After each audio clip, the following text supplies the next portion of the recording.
सभी गतियों में मानव गति को श्रेष्ठतम बताया। हालांकि हम देखते हैं कि अगर देखें सुख सुविधा के हिसाब से तो देव गति उत्कृष्ट है, लेकिन फिर भी ज्ञानियों ने उस देव गति की, जहाँ पर जरा नहीं दिखती है, जहाँ पर रोग नहीं दिखता है, जहाँ पर किसी भी प्रकार की दुख पीड़ा सहन नहीं करनी पड़ती है, जहाँ पर आहार की भी दिक्कत नहीं है, जहाँ पर जो चाहे तब मिल जाता है उस चीज़ को, इतना सब कुछ होने के बाद भी हम देखते हैं कि इस मानव भाव की है ना सबसे ज़्यादा प्रशंसा की।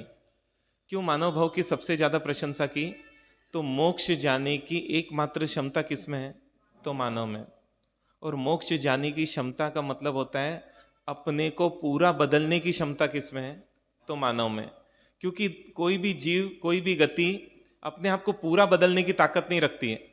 देव गति का जीव भी बदलने की कोशिश करता है, ऐसा नहीं करता है, लेकिन फिर भी उसकी बहुत कम है क्षमता कि वो बदल सके अपने आप को पूरा।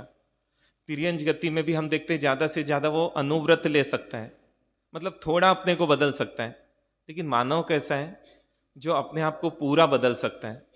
और इसलिए जितने भी उपदेश दिए भगवान ने सिर्फ इस मानव को केंद्र में रख कर दिए, क्योंकि जिसमें ज़्यादा क्षमता दिखती है उसी को तो बोलते हैं। अरे एक माँ यदि बच्चे को बोलती है बार बार, टोकती है बार बार, बच्चे को बुरा लगता है, लेकिन वो बच्चे को क्यों बोल रही है माँ, दूसरे को क्यों नहीं बोल रही है? जिसमें क्षमता दिखेगी उसी को तो बोलेगा, जिसमें क्षमता ही नहीं दिखती। जैसे कोई मंदबुद्धि बच्चा है तो उसको कौन बोलेगा पढ़ाई कर, लेकिन जिसमें पता है कि क्षमता खूब है पढ़ने की, लेकिन लापरवाही के कारण, आलस के कारण, है ना, ये क्या कर रहा है, पढ़ना नहीं रहा है, तब उसको क्या किया जाता है? बार बार प्रेरणा दी जाती है, बार बार बोला जाता है भाई तुझ में क्षमता है तो पढ़ना, तू देख तू पढ़ेगा तो आगे बढ़ जाएगा। तो हम देखते हैं कि एक मनुष्य ऐसा है जो पूरा बदल सकता है, इसलिए पूरे उपदेश सिर्फ मनुष्य को ध्यान में रख कर दिए। लेकिन हमने उपदेश तो श्रवण किया, लेकिन लगता है कि उपदेश को समझा नहीं, क्योंकि समझते हैं, क्योंकि जितनी समझ बढ़ती जाती है व्यक्ति उतना महावीर के निकट आते जाता है, जितनी समझ कम होती जाती है उतना व्यक्ति महावीर से दूर होते जाता है। आज अगर अपना परमात्मा से दूर हो रहे हैं ना, क्योंकि परमात्मा से दूर हो रहे कि नहीं इसका मापदंड है दुख बढ़ रहा है हमारे जीवन में, कषाय बढ़ रही है हमारे जीवन में, इसलिए मतलब हम परमात्मा से दूर होते जा रहे हैं। इसलिए कई बार बच्चा परमात्मा के ज़्यादा नज़दीक होता है, और बड़ा व्यक्ति जिसको अपन समझदार बोलते हैं वो परमात्मा से बहुत दूर दिखाई देता है, क्योंकि परमात्मा और उसके विचार बिल्कुल अपोजिट दिखाई देते हैं। तो हमको भी सोचना है कि हमको उपदेश समझ आ रहे या नहीं आ रहे, क्योंकि आज हम देखते हैं कि हमारे परमात्मा परम सहनशील, क्या अद्भुत सहनशीलता उनकी, कि किसने उनको दुखी करने की कोशिश नहीं की। अरे 6 महीने तक वो देवता का बस एक ही इच्छा थी, एक ही प्रयास था, एक ही पुरुषार्थ था, एक बार मैं उन महावीर को विचलित कर दूं, एक बार दुखी कर दूं, एक बार परेशान कर दूं, एक बार उनमें क्रोध उत्पन्न कर दूं, एक बार उनमें घृणा उत्पन्न कर दूं। लेकिन पूरी 6 महीने की ताकत के बाद भी है ना, वो कुछ भी नहीं कर पाए, है ना। क्यों नहीं कर पाए? क्योंकि महावीर प्रभु को कुछ ऐसी चीज मिल गई थी ना, उनको वो चीज मिल गई थी जिसके बारे क्या है, व्यक्ति को कोई दुखी नहीं कर सकता। आज हम देख रहे हैं हमारे समाज में भी सहनशीलता क्यों घटते जा रही है। कई जीवों के जीवन में देखते हैं हम बहुत क्रोधी हैं, लेकिन किसी किसी क्षेत्र में बहुत सहनशील बन जाते हैं। क्यों सहनशील बन जाते हैं? क्योंकि आज आए दिन चर्चा चलती है, और इतनी छोटी छोटी बातों में सहनशीलता का वो आ जाता है कि बड़ी बहन ने, और जो घटनाएं आप बताते हो मुझे कई बार लगता है ये वास्तविक तो है ना, क्योंकि ऐसे कैसे पॉसिबल है ना। इसलिए कई बार पूछना पड़ता, भैया ये वास्तविक बोल रहे हो? बोले मार साहब आपको वास्तविक घटना ही बताएंगे ना, कि छोटी बहन ने स्कूटी निकाली और बड़ी बहन ने देखा कि स्कूटी लेकर मार्केट में जा रही है, मतलब भीड़ में जा रही है। जैसे ही बड़ी बहन को दिखा, बड़ी बहन ने रोका उसको, और रोका, बोला नहीं जाना। बोले बस मैं थोड़ा सा जाके आ रहा हूँ। बोला बोल दिया ना भीड़ में नहीं जाना, और उसने क्या किया, चाबी निकाली और अंदर लेकर चले गई कि नहीं जाना है अपने को ट्रैफिक में। और बस इतना सा था कि उस छोटी बहन ने अपने जीवन को ही समाप्त कर लिया, सिर्फ इतनी सी बात। मतलब आश्चर्य होता है कि इतनी सी बात पर कोई इस लेवल पर आ सकता है, जो इतने कीमती जीवन को, मतलब मुझे लगता है कितना सस्ता हो गया अपने जीवन। जिस जीवन को सबसे ज्यादा दुर्लभ परमात्मा महावीर ने बताया, मुझे लगता है उसको हाँ सब उससे सस्ता अपन कुछ मानते ही नहीं है, क्योंकि जिसको अपन सस्ता मानते उसी को तो बेकार करते हैं, उसी को तो बर्बाद करते हैं, उसी का तो ध्यान देने के लिए मन राजी नहीं होता है। तो हम देखें ना कहाँ अपना ध्यान देने के लिए मन राजी हो रहा है कि हमारे लिए जीवन बहुत कीमती है। और ऐसी एक घटना नहीं, मेरे ख्याल से बहुत सारी घटना आप लोगों ने सुनी होगी, लेकिन ये पूछना है ये सहनशीलता इतनी कम क्यों हुई। और देखते हैं कि छोटा बच्चा भी है ना मम्मी को उल्टा जवाब दे देता है। और बहुत आश्चर्य की बात है, जैसे बताया ना पहले उल्टा होता था, मम्मी नाराज होती थी और हम मम्मी के आगे पीछे घूमते थे कि अगर वो बोलना बंद कर दे तो हमारे लिए तो इतनी बड़ी बात हो गई कि एक बार मार खा ले वो इजी है, लेकिन बोलना बंद कर दे वो बहुत भारी लगता था, है ना। और आज पूरा उल्टा होता है, हम पहले मम्मी के पीछे घूमते थे कि एक बार बोलो, मम्मी बोलती नहीं मैं नाराज नहीं हूं, तो बोलते हम एक बार बात करो आप हमसे, क्योंकि बात करें तो हमको क्लियर हो जाएगा कि आप हमसे नाराज नहीं हो। लेकिन आज बच्चे के पीछे माँ घूमती है, कहाँ आया? क्योंकि ना हर जगह अपन देखें कि नेगेटिविटी का एक माहौल बढ़ते जा रहा है। और क्यों बढ़ते जा रहा है? क्योंकि एक अच्छी आदत जाती है ना तो जीवन में कई मुसीबतें आ जाती है। और जीवन में यदि एक अच्छी आदत रहती है ना तो बोलते कई मुसीबतें आने के पहले ही विदा हो जाती है। और हम वही गलती करते रहे, और इतिहास में एक ही गलती हम इतनी बार दोहरा चुके हैं कि सही में मनुष्य को बुद्धिमान प्राणी बोले, इस पे बहुत बड़ा आज प्रश्न चिन्ह उठ खड़ा है कि सबसे बुद्धिमान प्राणी ऐसी गलती कैसे कर सकता है जिसका महत्व उसको पता है, फिर भी उसके लिए कुछ प्रयास कुछ पुरुषार्थ करने की उसको जरूरत ही नहीं लग रही। आज हम देख रहे हैं कि सोच का तरीका बहुत नकारात्मक हुआ। क्यों?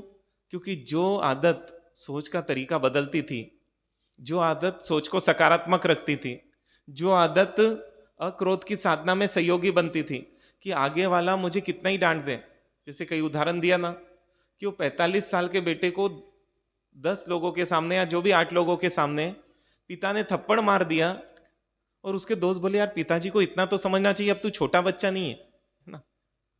और आज 8 साल का भी बच्चा बोलता मम्मी मेरे को किसी के सामने मत मारो, आपको मारना भी है तो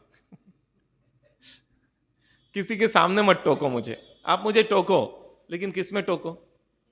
हम सबकी भी यही डिमांड है ना, हमको बोलो आप, हमको कोई दिक्कत नहीं है, लेकिन अकेले में बोलो।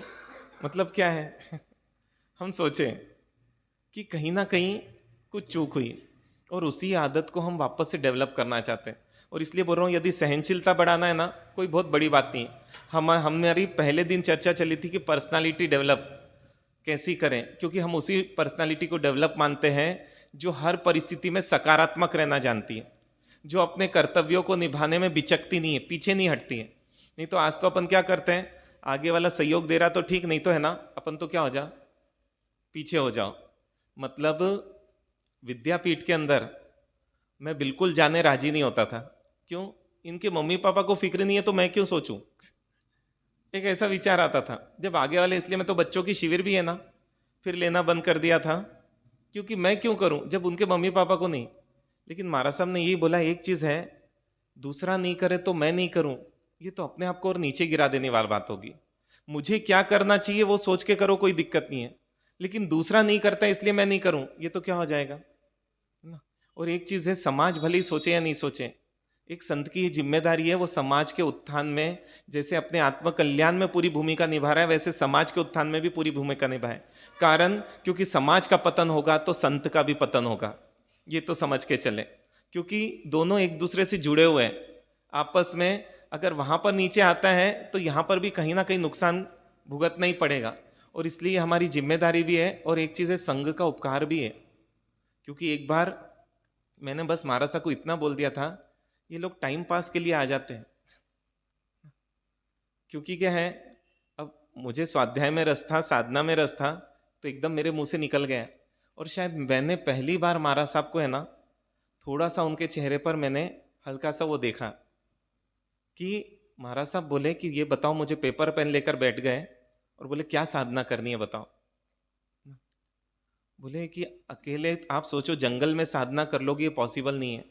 ये समाज ही आपके साधना में जैसे गोचरी में निमित्त बन रहा है ना, वैसी हर साधना में ये समाज उपयोगी, इसलिए तो भगवान ने संघ की स्थापना की थी। और संघ के लिए ऐसे शब्द यूज करना बिल्कुल भी है ना अनुचित है। ठीक है, अपन लग रहा है अपने को, अपन उनको निवेदन कर दो, लेकिन क्या है ऐसे शब्द कोई भी उपयोग नहीं करो, क्योंकि संघ का अपमान है ना ये तीर्थंकर का अपमान है। क्योंकि आज है ना तीर्थंकरों ने कम आत्माओं को उतारा है, संघ ने जात्मा आत्मा को उतारा है। क्यों? क्योंकि तीर्थंकर बहुत कम समय के लिए रहते हैं और संग बहुत लंबे समय तक रहता है। और इसलिए सबसे ज़्यादा आत्माएं किस में तिरती है? तो महाराज ने बोला सबसे ज़्यादा आत्मा संग में तिरती है, मतलब शासन में तिरती है। क्योंकि यही क्या करता है, कल्याण मित्र ही धर्म से जोड़ता है, गुरु से जोड़ता है, परमात्मा से जोड़ता है। इसलिए समाज बहुत उपयोगी है।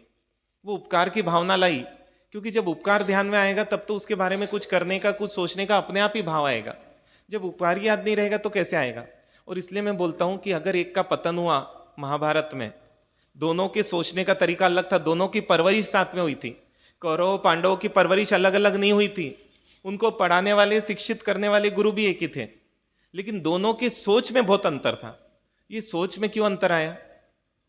क्योंकि एक के जीवन में एक दोष था और एक के जीवन में एक गुण था, और एक गुण ने पूरे सोच की दिशा को बदल दिया, और एक गुण नहीं होने में या एक दोष होने में उसने भी पूरी सोच की दिशा को बदल दिया। कौरव किसी का उपकार मानने राजी नहीं थे और पांडव किसी का उपकार भूलने राजी नहीं थे। और जब किसी का उपकार मानने राजी नहीं थे तो सब गलत दिखे, और किसी का उपकार भूलने राजी नहीं थे तो सब सही दिखे।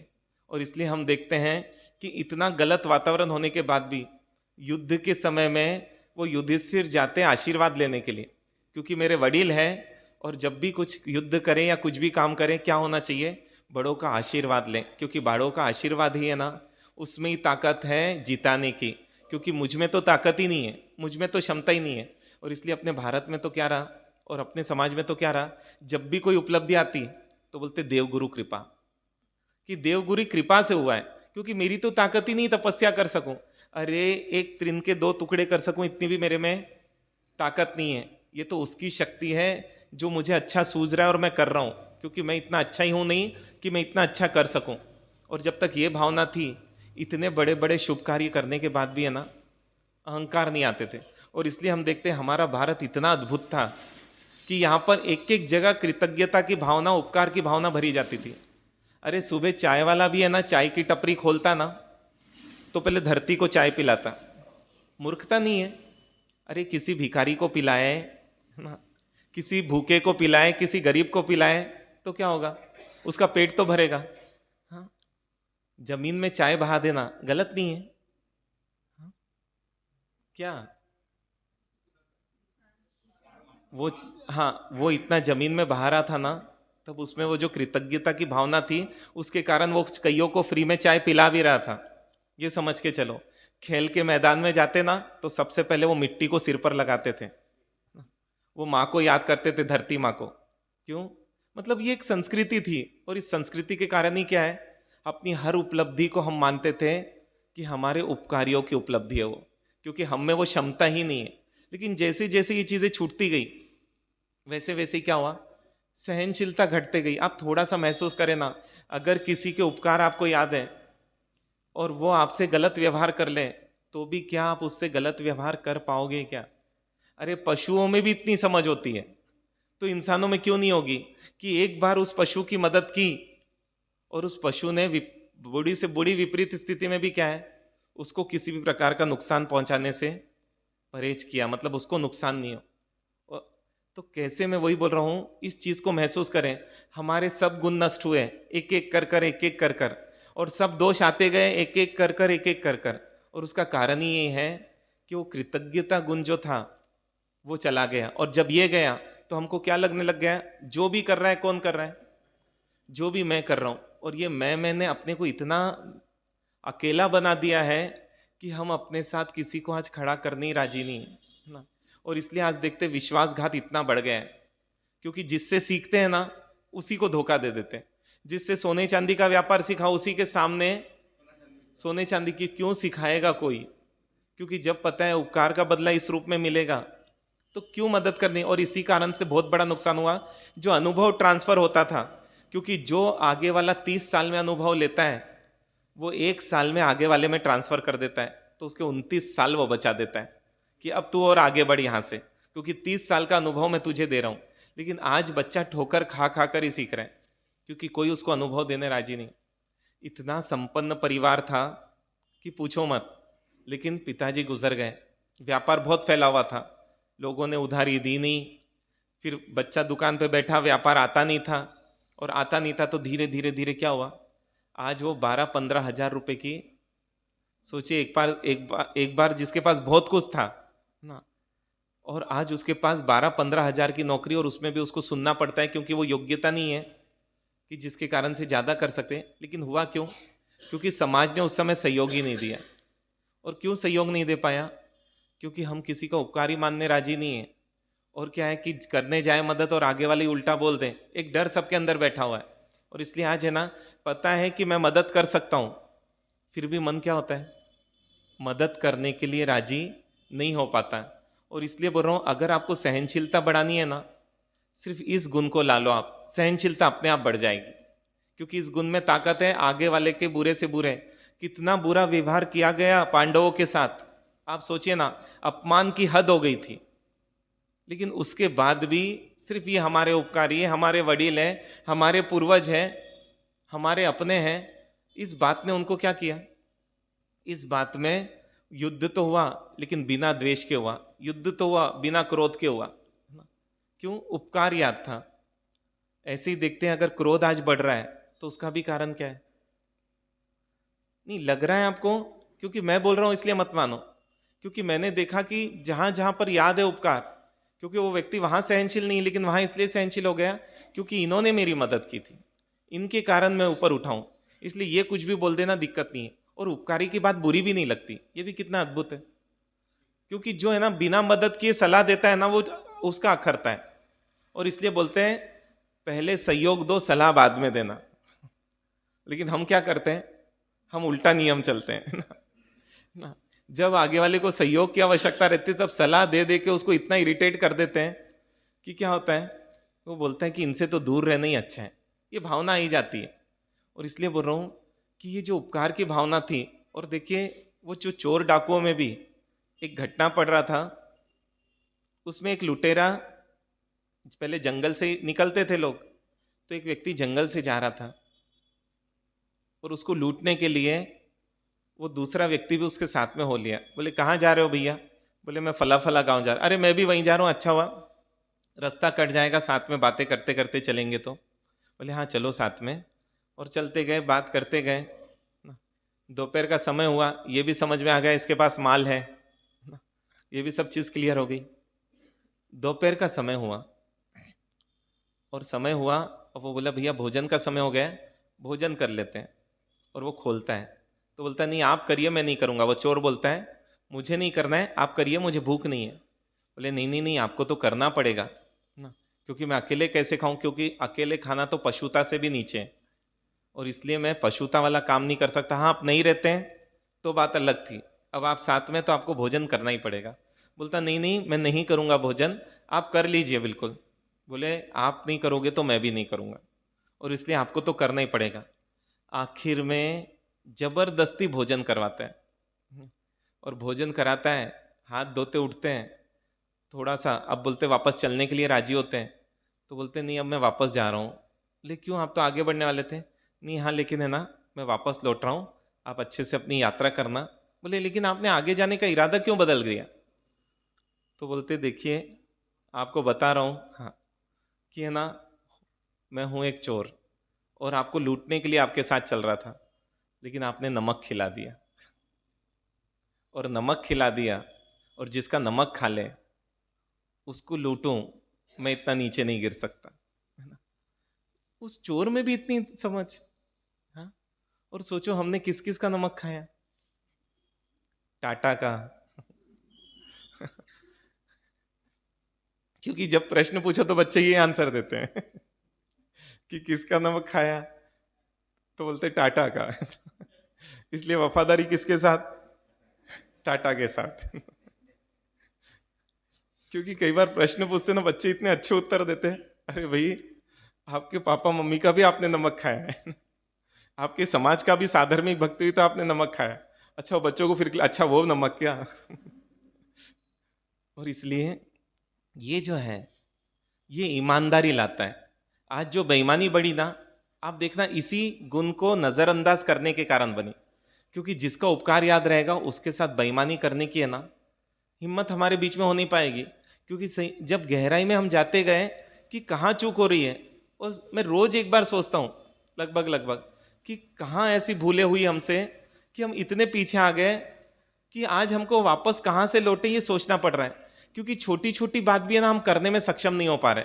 हम देखें तो यहाँ पर भाव आते हैं, लेकिन आज हम इतने बुरे हो गए हैं, इतने नीचे आ गए कि अच्छे विचार हमारे पास टिक ही नहीं पा रहे, अच्छे विचार याद नहीं रह पा रहे, और गलत चीजें पूरी बहुत जल्दी याद हो जा रही। इसलिए बोला ना, पिताजी ने एक बार डांटा, किसी ने एक बार बोला, अरे इतनी छोटी छोटी बात से है ना हम ये कर लेते। किसी ने किसी को नौकरी पर रखा, और नौकरी पर रखा ना, वो उपकार मानना छोड़कर क्या हुआ कि उन्होंने बोला कि बेटा ये ईंटें ना उधर रख दे तू, और उस बच्चे ने रख दिया। लेकिन उसके पिता को लगा ये क्या, मेरे बेटे से गलत काम कराया जा रहा है। वो यहाँ पर आया किसके लिए? वो यहाँ पर आया कपड़े का व्यापार सीखने के लिए, जो भी व्यापार था वो सीखने के लिए, और मेरे बेटे से क्या काम कराया जा रहा है? मतलब आप मानते हो ना ईंट उठाना छोटा काम है? हाँ क्या? वो हरिश्चंद्र राजा को मरघट पर काम करने में भी शर्म नहीं है, क्योंकि वो मानते थे कि मैं बस क्या करूं, शर्म गलत करने में आनी चाहिए, सही करने में काहे की शर्म, है ना? क्या अपने घर में ईंट उठा के नहीं रखते? लेकिन उसकी नौकरी छुड़ा दी उन्होंने, बेटे के अंदर भी भर दिया। क्या है, आज हम देखते ड्राइवर भी बोलता मैं ड्राइवर हूं, सामान उठाने वाला हमाल नहीं हूं, इसलिए सूटकेस मालिक को रखना पड़ता है क्योंकि मैं कि गाड़ी चला रहा हूं। ये व्यक्ति विकास कर पाएगा? क्या रखता है? क्या ईंट उठाने से छोटा हो जाएगा व्यक्ति? लेकिन क्या होता है, समाज के लोग ही भरते, दोस्त ही भरते हैं।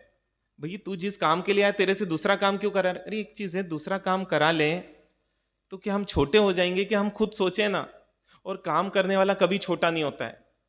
लेकिन हाँ, कोई व्यक्ति छोटा काम जिसको मान लेता है ना, वो जरूर छोटा हो जाता है। और हो यही चीज रही है आज, और आप ही लोग भरे जा रहे हो। घर का काम किसका काम है? काम वाली बाई का। और ऑफिस का काम किसका काम है? किसका? हाँ? और इसलिए घर में तो काम वाली बाई खाना बनाती है और ऑफिस में वो श्राविका जी पैसे कमाते हैं। क्यों आई ये चीजें? बस। और इसलिए हम देख रहे हैं कि जगह जगह क्या हो रहा है, हम मात खाते जा रहे हैं। हर जगह आज किसी भी जगह हम परफेक्ट नहीं उतर पा रहे हैं।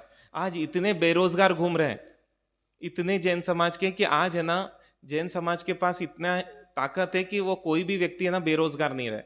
लेकिन बस दिक्कत वही आ रही है, हम उपकार मानने राजी हो तो सब काम हो जाए। क्योंकि उपकार जिसका मानते हैं वो व्यक्ति याद रखता है, और मतलब और उपकार करने की भावना आती है। और जो उपकारी याद नहीं रखता, उसके नहीं चाहते हुए ही बस करता है व्यक्ति, चाह कर तो नहीं कर सकता। इसलिए भीष्म पितामह वगैरह वचनबद्ध थे, इसलिए दुर्योधन के तरफ थे। नहीं तो बिल्कुल भी दुर्योधन की तरफ से लड़ना नहीं चाहते थे, बस बंधे हुए थे। वो पुण्य था दुर्योधन का, और वो वचन का बंधन था, इसलिए लड़े। लेकिन मन से तो सब किसके साथ थे? क्योंकि सब उपकारी के साथ ही रहेंगे। जो मानेगा कृतज्ञ व्यक्ति के साथ ही क्या होगा। और शास्त्रों में तो एक एक घटना अपन सुनो ना अतीत काल की, तो लगता है कि इन लोगों को कभी धर्म संकट ही नहीं आए, कब क्या करना है इनको बिल्कुल स्पष्ट था। क्योंकि उपकारी, अगर उपकार याद है, कृतज्ञ व्यक्ति के अंदर वो सत्व आता है कि वो सही निर्णय ले सकता है और सही समय पे सही कार्य कर सकता है।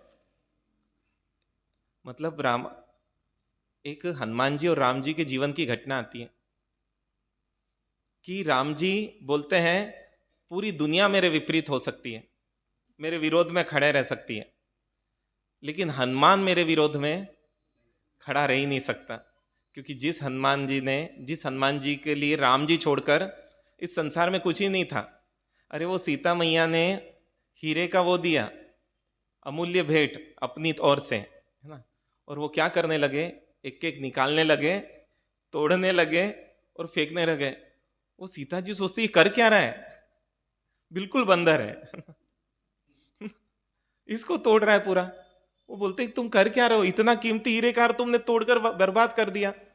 बोले मैं देख रहा था इसमें राम है क्या, क्योंकि जिसमें राम नहीं है ना वो मेरे काम का नहीं है। क्या लोग थे। तो सीता मैया ने बस इसलिए बोल दिया, अच्छा जिसमें राम नहीं है वो तुम्हारा का काम में नहीं है, तो तुम में राम है क्या। और उस समय तो क्या कर दिया उन्होंने, है ना, सोचिए, सीना चीर के बता दिया कि राम जी सीता जी अंदर बैठे हुए हैं। मतलब क्या गुण, क्या कृतज्ञता के भाव। इसलिए ना राम जी को बिल्कुल वो था कि पूरी दुनिया हो सकती है। एक बार मैं सीता जी को वो कर सकता हूँ, लेकिन हनुमान जी को तो क्या है, बिल्कुल भी नहीं ये कर सकता। और ये बात उन्होंने किसके सामने बोल दी? नारायण जी के सामने। अब नारायण जी के लिए तो चैलेंज हो गया कि यदि इनके विपरीत खड़ा नहीं करूं तो मेरा नाम भी नहीं, मैं नारद जी, मिच्छा में दुकड़ा, नारद जी, मेरा नाम भी नारद नहीं। और उन्होंने फिर पूरी तिकड़म चालू की, इधर जाना उधर जाना, वो मिसअंडरस्टैंडिंग फैलाना। और उस मिसअंडरस्टैंडिंग में इतनी मिसअंडरस्टैंडिंग फैला दी कि एक राजा को, राम जी को राजा के विपरीत कर दिया। और राम जी ने आखिर में प्रण ले लिया कि आज शाम तक अगर उस राजा को मैंने नहीं मारा तो मैं अग्नि स्नान कर लूंगा। और जब इतना आया और ये प्रण ले लिया तो अब तो है ना, सभी ढूंढने लग गए, क्योंकि सबको चिंता का विषय है कि किसी भी तरीके से क्या करना, उस राजा को ढूंढकर हमको राम जी के चरणों में लेकर ही आना है।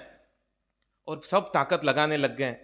और इतने में नारद जी पहुंच जाते उस राजा के पास और बताते राम जी ने प्रण ले लिया है ना, कि आज शाम तक अब तुम्हारा जीवन समाप्त हो जाएगा, इसलिए अंतिम घड़ियां गिन लो, जो करना है कर लो। वो कांपने लगा, मुझे नहीं मरना है, उनके चरणों में गिर गया। आप तो है ना संत है, आप तो सबको तारने का उपाय जानते हैं, आपके हाथ में तो सबको तारने की क्षमता है, मुझे भी तार दो, मुझे भी बचा लो। बोले राम जी से कौन बचा सकता है? बोले आप सब कुछ कर सकते हो।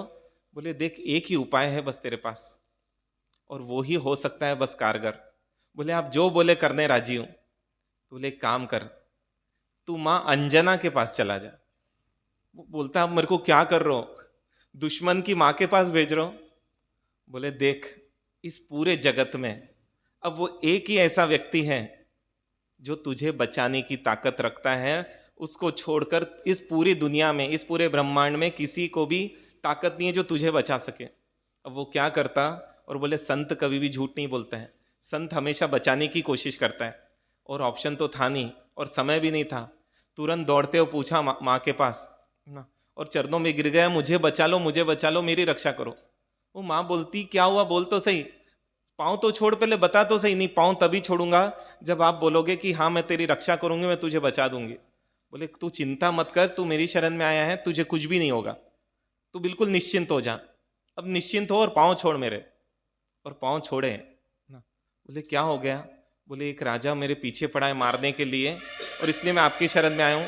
बोले बिल्कुल चिंता मत कर ना, और तूने भोजन किया है क्या? ले भोजन कर ले। भोजन कराया। और बोले तू आराम कर, तू बिल्कुल चिंता मत कर, मेरे होते हुए तुझे कुछ भी नहीं होगा। और इतने में तो हनुमान जी आए, और सिर्फ इतना बोलने आए कि माँ आज मैं भोजन नहीं करूँगा। क्यों? क्योंकि आज भोजन करने की फुर्सत नहीं है। मतलब आप सोचिए, ये चीज़ें एटिकेट्स थी कि बता तो रहे हैं। हमको लगता है कि अगर कोई व्यक्ति इंतजार कर रहा है तो हमको बताने में क्या दिक्कत है कि भैया मेरे को लेट हो जाएगी, इसलिए आप देख ले अपनी व्यवस्था थोड़ी सी। यहाँ पर बोलते बेटा क्या हुआ, क्यों, कहाँ जा रहा है, इतना चिंता में क्यों दिख रहा है?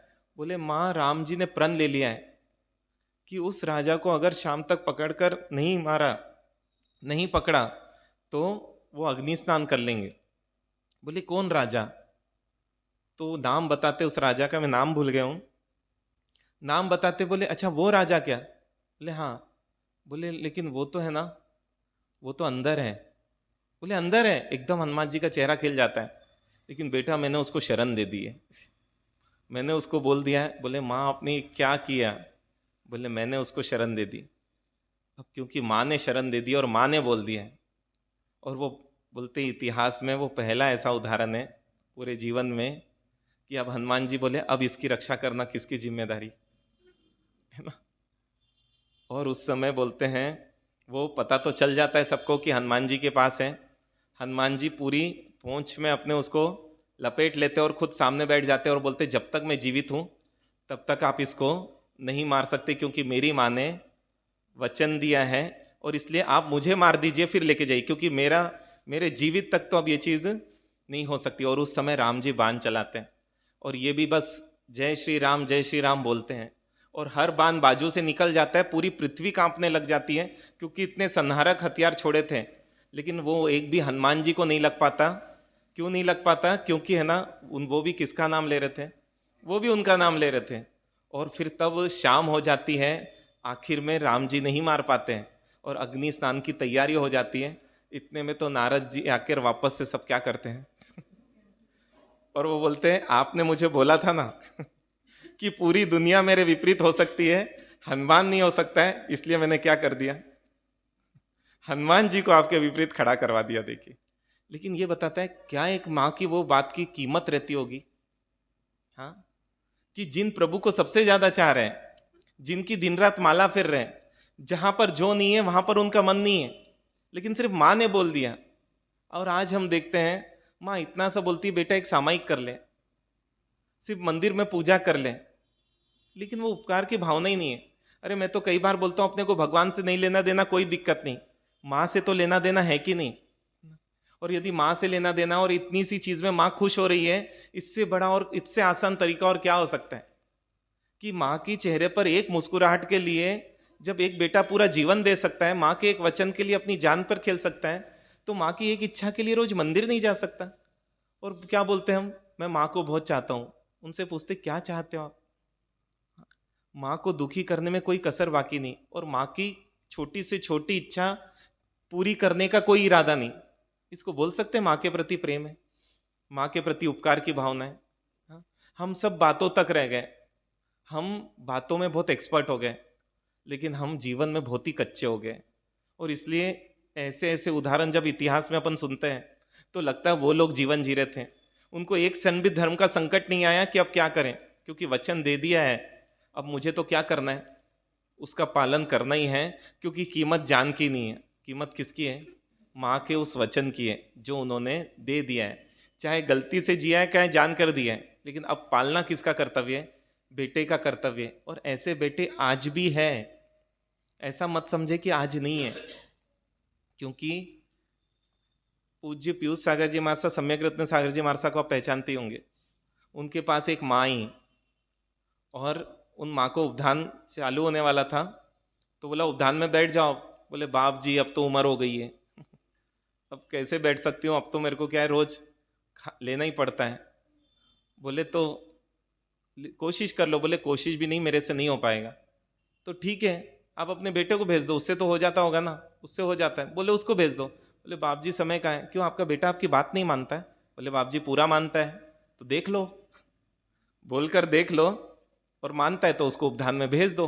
बोले हाँ भेज दूंगी मैं। अब बातों में तो आ गए महाराज के, और बोल तो दिया भेज दूंगी। अब चिंता हो गई कि क्या करें और घर पर आए, बोले फंस गई हूं बेटा क्योंकि महाराज ने मेरे को उकसा दिया और बोला आपका बेटा बात मानता है कि नहीं, और मैंने क्या बोल दिया, मेरा बेटा बात मानता है। और महाराज ने बोलता है मानता है तो भेजो उसको, है ना, और नहीं मानता है तो आपको पता चल जाएगा। अब बोले मैं क्या करूं। बोले मम्मी थोड़ा तो सोचना चाहिए इतना काम है, सबको तीनों तीन बेटे उनके, बोले इतना काम है और आपने बोल के आ गए। और फिर तीनों बैठे कि कैसे करें, क्योंकि मम्मी बोल कर तो आ गई है। ज़्यादा पुरानी घटना नहीं है, 8-10 साल पुरानी घटना है। बोले मम्मी बोल कर तो आ गई है। तो एक ने बताया देखो मेरे को वो ज़मीन की रजिस्ट्री वगैरह करना है, इसलिए मेरे को तो रुकना जरूरी पड़ेगा। दूसरे ने बोला कि ये काम है। तीसरे बोले अब कैसे करें। तो बोले फिर एक जना तैयार हुआ और बोले बाप जी रात में 11 बजे, मतलब 10 बजे पत्नी को उठाया, बोला समोसे बना तू मैं जा रहा हूँ और रात में 11 बजे समोसे खाए और निकला और आया, महाराज से मिला। महाराज साहब आपने बहुत गलत किया आपने मुझे फंसाया। और फिर आखिर में उपदान किया, पूरा 51 दिन का उपदान किया। उसके बाद तो वर्षी तप और मासक शमन, और फिर तो है ना जीवन पूरा ही बदल गया, जमी कंद अपने आप छूट गया। लेकिन सिर्फ किस कारण से, क्योंकि मां बोलकर आ गई है। हमारे नजर में कितनी इज्जत, हमारे बड़े कुछ बोलकर आ जाते हैं या कर कर आ जाते हैं। आज सोचो हमारी इतनी हालत खराब है कि एक वडील उठकर ये भी नहीं बोल सकता मारा साहब मेरा परिवार हर संडे क्या है मंदिर पूजा के लिए आ जाएगा। पूछना पड़ता है, जहां पूछना पड़ता है वहीं पर माना जाता है कि अयोग्यता है। क्योंकि जब राम जी से पूछा दशरथ जी ने कि मतलब ऐसी ऐसी स्थिति है इसलिए तुमको वनवास जा पाओगे, तो वो बोलते आप पूछ रहे हैं ये मेरी अयोग्यता बता रही है। क्योंकि पिता अगर पुत्र से पूछे तो ये पुत्र की अयोग्यता का क्या है, मापदंड है, अयोग्यता का प्रमाण है। पिताजी आप आज्ञा दीजिए ना। क्या लगता है, हालांकि ये सब उस जमाने की बातें हैं ना, हाँ? क्या, लेकिन वो लोग आगे बढ़ गए। आज वो बच्चे के जीवन में, जो भी उन बेटे के जीवन में जो बदलाव आया कि पूछो मत, है ना। ये लेकिन ये बदलाव कहाँ से आया? बस वो माँ बोल कर आ गई और इसलिए वो बच्चा 51 दिन के लिए उपधान के लिए चला गया। हालांकि उनके भी बच्चे बड़े बड़े हैं, लेकिन देखते हैं कि ये ताकत है। जहाँ पर व्यक्ति उपकार मानता है वहाँ उसके जीवन को सुधारना बहुत ही आसान हो जाता है। वो गलत दिशा में बढ़ ही नहीं सकता। गलत दिशा में भी बढ़ गया तो एक टकोर काफ़ी रहती है उसको वापस से उस दिशा से पलटाने के लिए। और इसलिए पूछ रहा हूँ कि कहाँ से चालू करोगे आप? क्या इतना नहीं हो सकता है कि जिनका हम पर उपकार है उनकी छोटी छोटी बातें हम मान लें?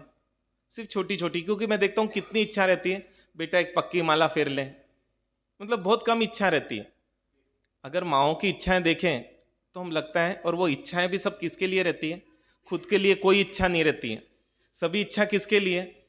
कि मेरा बेटे का जीवन मंगलमय बने, मेरे बेटे का जीवन अच्छा बने। क्योंकि कोई भी माँ खुद के लिए कभी कुछ नहीं चाहती है। वो अगर कुछ बोलती है, पढ़ने के लिए भी डांटती है, तो उसका उसमें उनका क्या फ़ायदा है? उसमें तो उस बच्चे का ही फायदा है ना। इसलिए तो वो माँ डांटती है। लेकिन वो चीज़ क्या आनी चाहिए? वो भाव आना चाहिए। और आज भी ऐसे लोग हैं, लेकिन उनके अंदर वो चीज़ भरी होगी। हम तो देखते थे कि क्या पुण्य है कि 3 बहुएं हैं, लेकिन फिर भी उनके सासू जी का इतना दबदबा कि वो बोल देते थे तो वो होता ही था। मतलब वो बोल देंगे कि एक बहू आ जाएगी तो वो आ ही जाएंगे वो आराधना करने के लिए, या ऐसा हो जाएगा तो हो जाएगा। घर में पूछने की जरूरत ही नहीं थी उनको। और उस कारण से जीवन में है ना उत्थान होते जा रहा था। वो वडील जाती है ना, फिर वो उत्थान वहीं पर है ना अटक जाता है। ये कृतज्ञता गुनी था कि जिसके कारण से है ना इतना बड़ा सत्व आ गया कि व्यक्ति अपने ही कलेजे के टुकड़े को भी है ना मतलब छोड़ने के लिए राजी हो जाता है। क्यों? क्योंकि वो मेरे उपकारी, और उपकार चुकाना उनकी मतलब उनका सुरक्षा करना ये मेरा कर्तव्य है। क्योंकि आता है उदाहरण चित्तौड़ का मेरे ख्याल से, कि क्या उदाहरण आता है कि वहाँ पर जब वो, मुझे जहाँ तक याद है बलबीर नाम था उनके चाचा का, और उन्होंने पूरे उस राजकुल को ख़त्म कर दिया। क्योंकि मुझे राजा बनना है, और मुझे राजा बनना है तो जब तक राजकुल का एक भी सदस्य जीवित है तब तक राजा नहीं बना जा सकता। और जब इस तरीके से हुआ और एक एक को मार दिया, और बोलते हैं कि अब तो बस एक ही बच गया था, वो उदय सिंह, वो राजकुमार बच गया था। और पहुँचे उसके महल को पूरा घेर लिया कि कहीं बचकर नहीं निकले। और क्या किया? बोलते नंगी तलवार लेकर ऊपर चढ़ गए कि आज तो क्या करना है, इस आखिरी कुल दीपक को भी ख़त्म कर देना है। और जैसे ही वो जो दाई थी जिसका नाम पन्ना दाई था, आप सोचिए उस दाई को पता चला और बोले मेरे मालिक के कुल का बस एक लौता चिराग बचा है, और इसकी तो मुझे जान देकर भी रक्षा करनी है, लेकिन बचाऊं कैसे? उनकी ताकत इतनी ज़्यादा और मेरी ताकत कुछ भी नहीं। और जब ये विचार आया कि करूँ तो क्या, और दरवाज़ा खटखटाता है, दरवाज़ा खोलो। अब वो बोलती करूँ तो क्या करूँ? और उस समय सोचिए वो अपने एक लौते बेटे चंदन को क्या करती है, वहाँ पर सुला देती है, और वो उदय सिंह को पर्दे के पीछे छुपा देती है। और इतने में दरवाज़ा खुलता है। बोलती इतनी देर, बोले कहाँ है उदय सिंह? और वो इशारा कर देती कि वो वहाँ पर है। और सोचिए एक माँ के सामने उसके कलेजे के टुकड़े को कोई टुकड़े टुकड़े कर दे उसके सामने ना, और उसके बाद भी माँ के मुंह से आवाज़ नहीं निकले, क्योंकि अगर मैंने चिल्ला दिया तो क्या होगा, कहीं पूरा वो नहीं हो जाए। और अपने इकलौते बेटे को भी बलिदान दे दिया, सिर्फ किस कारण से? हाँ, मतलब सिर्फ ये मेरे मालिक का आखिरी चिराग है, और इसलिए अपने बेटे को भी अपने आंखों के सामने है ना टुकड़े टुकड़े होके देते हुए भी चुपचाप रह जाना कम कलेजा नहीं लगता है। ये कलेजा उसी के अंदर आ सकता है जिसके अंदर अपने उपकारी का उपकार इतना ज्यादा है कि उसके लिए वो सब कुछ दांव पर लगाने राजी है। और इसलिए मैं बोल रहा हूं, जब तक ये संसार में था, मतलब जब तक ये भारत में था, जब तक ये अपने परिवारों में था ये गुण, तब तक अपने परिवार ऊपर उठते ही गए थे। ठीक है, कभी कुछ 19 घाटा हुआ होगा, लेकिन 21 फायदा ही हुआ है। लेकिन आज हम देखते हैं किसी को भी किसी का भी उपकार 24 घंटे में एक बार भी याद आता होगा, ऐसा मुझे नहीं लगता है। जबकि हर प्रकृति के, हर व्यक्ति के, हर वस्तु के प्रति क्या होनी चाहिए? उपकार की भावना होनी चाहिए, क्योंकि इसी के कारण है। इसलिए थाली को भी अपन पहले प्रणाम करते, क्योंकि क्या है, और वो अन्न अंग को लगता था, मतलब शरीर को लगता था, पौष्टिकता देता था। आज वो पौष्टिकता ही नहीं रही। कैसे ला सकते हैं वापस, बताए ना अपन। और ऐसे एक उदाहरण नहीं, अगर आपको सहनशीलता बढ़ानी है ना, कुछ भी करने की जरूरत नहीं, और दूसरा इसको छोड़कर कुछ करोगे भी ना तो सहनशीलता बढ़ने वाली नहीं है।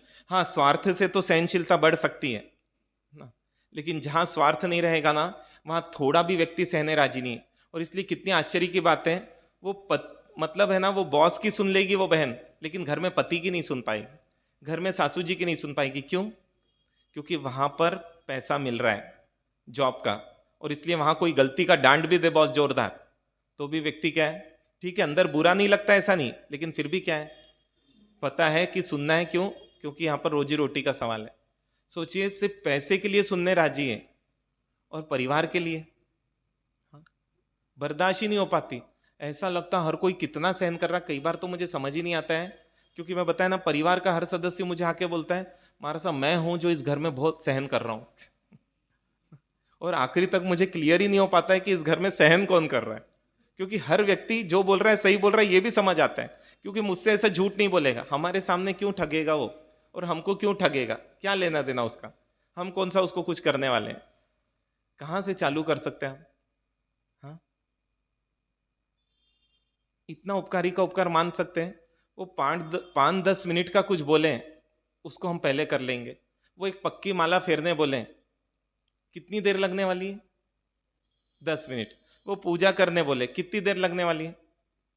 15 मिनट, 20 मिनट। एक सामायिक भी करने बोले, कितनी देर? 48 मिनट। उससे ज्यादा तो क्या लगेगा, और इससे ज्यादा तो कोई बोलेगा ही नहीं, क्योंकि इतने में इतने खुश हो जाते, ओह मेरा बेटा। क्या करें? हाँ, बताइए ना, कितना कितना हम मान सकते हैं। अरे कम से कम इतने तो नीचे नहीं गिरे कि उपकारी का अनादर नहीं हो जाए, क्योंकि हम अपने समाज की निंदा करते हैं। ये तो कौन कर सकता है? दुर्योधन निंदा करते रहा, क्योंकि उसको उपकारी का उपकार याद नहीं रहा। आप देखना, वही लोग निंदा करते हैं जिनको उपकार याद नहीं है। जिनको उपकार याद है वो निंदा कर ही नहीं सकता, और वो यहां तक नहीं सोच सकता कि बड़े को क्या करना चाहिए, क्योंकि वो बोलता वो मेरे अधिकार क्षेत्र में नहीं। वो तो यही सोचता है मुझे क्या करना चाहिए, यही मेरे अधिकार क्षेत्र में। कहाँ से चालू कर सकते हैं आप? कल आप लोगों ने अभ्यास किया, घर में जाके एक दूसरे को बोला धन्यवाद? नहीं बोला, लगभग नहीं बोले।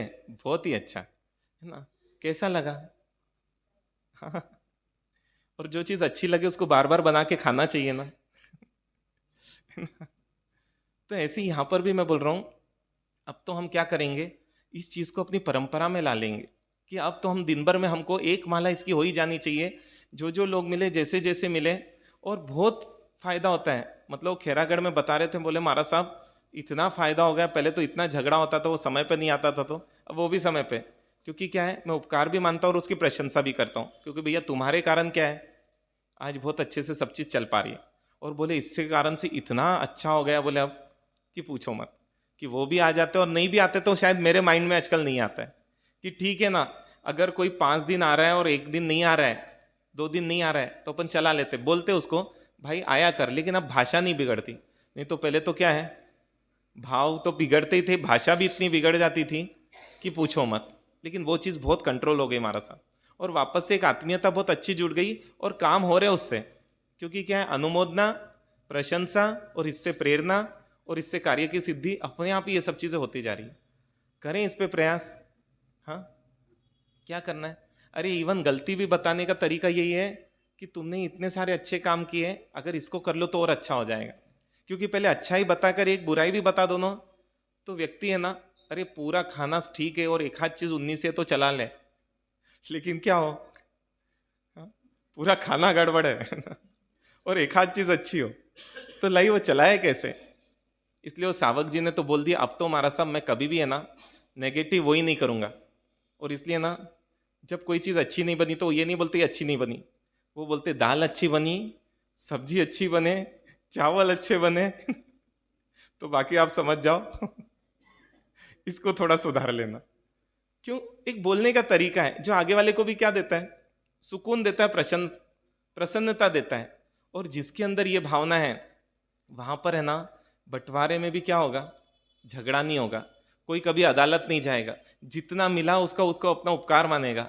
खैर आज तो समय होने आ गया, 7-1 मिनट ही बचे, नहीं तो एक इतनी सुंदर घटना है जो ज़्यादा पुरानी नहीं है, लेकिन वो देख के लगता है कि जब उपकार याद रहता है तो व्यक्ति की सोच कितनी सुधर जाती है और कितनी बदल जाती है। तो इसलिए हमने देखिए कहाँ से प्रारंभ किया था, आज अपन इसको पूरा करते हैं। पहले सोचा था अगर हमको सुख शांति आनंद चाहिए और यही अच्छी पर्सनालिटी के एक लक्षण है, तो हमारे भीतर हमको वो सामाजिक चेतना कि मैं खुद के साथ सबको लेकर आगे बढ़ूं, मतलब मैं बढ़ूं तो मेरे समाज भी मेरे साथ आगे बढ़े, इसलिए समाज के हर सदस्यों को आगे बढ़ाने की कोशिश करें। और इसलिए मैं बोल रहा हूँ समाज के लोगों से वस्तु खरीदो, 2 रुपये 5 रुपये के लिए मत सोचो, क्योंकि सोचो जब अपन होटल जाते हैं ना तो कितने रुपए ऐसे ही देकर आ जाते हैं। क्योंकि कई बार पढ़ा वो, मतलब उसमें पढ़ा था एक फल का 40 रुपए का, वो था एक कागज रखा हुआ, कोई उपासर में आए होंगे उनका वो कागज छूट गया होगा दाल फ्राई 350 रुपए की ना। तो मैंने बताया, बोले महाराज ये तो बहुत मीडियम होटल का बता रहे हैं ये बिल है ना मीडियम होटल का है, क्योंकि और बड़े होटल में जाए ना, सोचिए वहां इतना देने राजी है, तो यहाँ पर कितना जाएगा अपन। अगर अपने समाज वालों को अपन सिर्फ आगे बढ़ाने के लिए क्या करें, लेकिन उस आगे बढ़ाने के लिए एहसान नहीं, ये कृतज्ञता की भावना होनी चाहिए, क्योंकि हमारा उपकारी है समाज। इसलिए समाज को आज यदि किसी भी मामले में किसी भी रूप में मेरी जरूरत है, तो मेरा एक एक खून का कतरा किसका है? मेरे समाज का है, मेरे देश का है, मेरे परमात्मा का है, मेरे गुरु का है। अगर ये भावनाएं रहेगी तो शायद हमारी सामाजिक चेतना बहुत आसानी से ऊपर उठ पाएगी और सामाजिक चेतना सजगता भी लाएगी। हमको समझाना नहीं पड़ेगा, देखो अगर आप अपने बेटे को गलत करोगे लेकिन उसको देख के कई बेटे बिगड़ जाएंगे।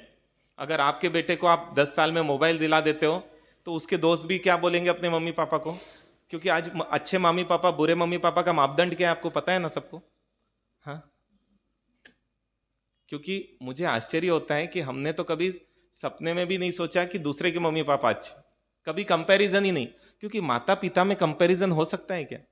लेकिन आजकल तो करते हैं, मेरे दोस्त के पापा अच्छे, मेरे दोस्त की मम्मी अच्छी, मतलब इस लेवल पर कंपैरिजन कौन कर सकता है? आप सोचो ना, जिसको यही याद नहीं है मेरी मम्मी सुबह उठती है मेरे पहले, मेरे स्कूल जाने के पहले पूरा बनाती है तब मैं जा पाता हूँ, ये विचार ही याद नहीं आ पाता। अच्छा, ये उपकारी बात आप लोग याद भी नहीं दिलाते हो, और याद कौन दिलाता है? वो माँ याद दिलाती है मैं तेरे लिए कितना कर रही हूँ। लेकिन ये चीज़ तो बहुत नेगेटिव असर करती है, क्योंकि कभी भी आप ये बताओगे कि मैंने किया तेरे लिए, हाँ, लेकिन पिताजी समझाए बेटे को, देख माँ इतना तेरे लिए कर रही है और माँ इतनी सी बात बोल रहे, कैसे नहीं मान रहे तू?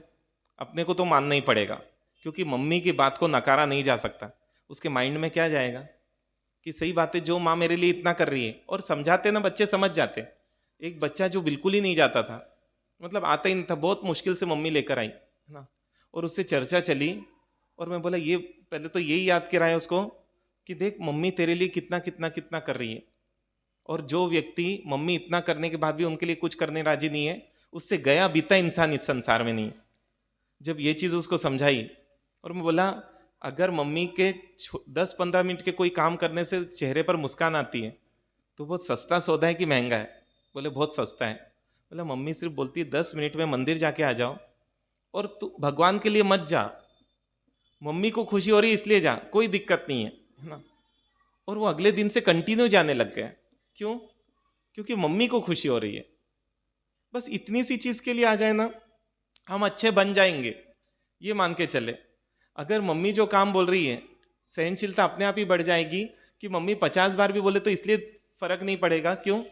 क्योंकि मम्मी बोल सकती है, मुझे मम्मी को पूरा अधिकार है। और जब अपन मानेंगे मम्मी का अधिकार है बोलने का, तो मम्मी का बोलना बुरा नहीं लगेगा। और जब व्यक्ति मानेगा कि नहीं मैं गलत नहीं हूं तो क्यों सुनूं, है ना, तो फिर वहां पर तो क्या होगा, वहां पर बात बिगड़ते देर नहीं लगेगी। तो कितना माने अपन, आज दरी पर बैठे धन्यवाद दिया उनको, कोई बात नहीं, एक दिन में आदत में नहीं आएगी, लेकिन एक दूसरे को याद दिलाओ आप लोग, ताकि क्या है हमको समाज में पूरी चीजें वो आ जाए ना तो बहुत आसान हो जाएगा। ऐसे ही मैं बोला यदि आपको सामाजिक चेतना डेवलप करनी है तो मोबाइल किस उम्र में यूज होना चाहिए बच्चे का, हम सब मनवा देंगे। लग्जरी किस उम्र में, जो एक पूरी लिस्ट बनाई थी आप लोगों से, 4-5 लोगों ने लाके दिया, लेकिन आप सोचो पूरा समाज निर्णय कर लेगा ना कि मेकअप किस उम्र में, बिल्कुल आप लोगों की इतना रिलैक्स हो जाओगे आप, और इतनी बड़ी बड़ी आने वाली मुसीबतों से बच जाओगे कि जिसका आप अंदाजा नहीं लगा सकते। क्योंकि 5th 6th से अफेयर किसको बोलते हैं? बोले अगर बच्चा ज़्यादा तैयार हो रहा है, ज़्यादा बार कांच में देख रहा है, तो समझ लो उसका अफेयर चल रहा है। ये तो समझ लो बोलते हैं वो एक्सपर्ट, क्योंकि ये हरकतें कब होती है? ये हरकतें तभी होती है। और आजकल तो बातें ही वो चलती है उनकी। एक जगह शिविर लिया और बहनों को बोला कि उनके बीच में आप थोड़ा सा रहो। वो बहनें तो बोली हमारे साथ रहना मुश्किल है। ऐसी ऐसी बातें करते आपस में, बोले कि पूछो मत। कि अपन ही नहीं सुन सकते। इतने बड़े हो गए ये बच्चे 5th 6th में कि हम इनको क्या समझाएंगे, जो हमको नहीं पता वो चीज़ें इन सबको पता है। इस लेवल की ये लोग बातें करते हैं। तो इसलिए बोल रहा हूँ, वापस से आना है तो हम चालू कर दें। क्या हो सकता है रोज रात में एक बार अपने परिवार के सदस्यों का उपकार मान के सोए। रोज सवेरे उठने के पहले आज मैं अपने उपकारियों को उपकार का बदला आंशिक चुकाने का प्रयास करूंगा। भावना भाई, भावना में बहुत ताकत है। अरे भावना जब भवों को तोड़ सकती है, भावना जब मोक्ष दिला सकती है, तो ये भावना हमारे जीवन में क्या एक गुण का प्रवेश नहीं करा सकती? आराम से हो जाएगा। तो दे दें पचकान कि पचकान नहीं दे, अभ्यास करें आप लोग। लेकिन क्या मैं बोल रहा हूँ, अब 4 दिन बचे हमारे पास, 14 को हमारा विहार रहेगा लगभग दोपहर में। तो मैं बोल रहा हूँ 4 दिन में क्या हम कुछ निर्णय पर पहुंच सकते हैं?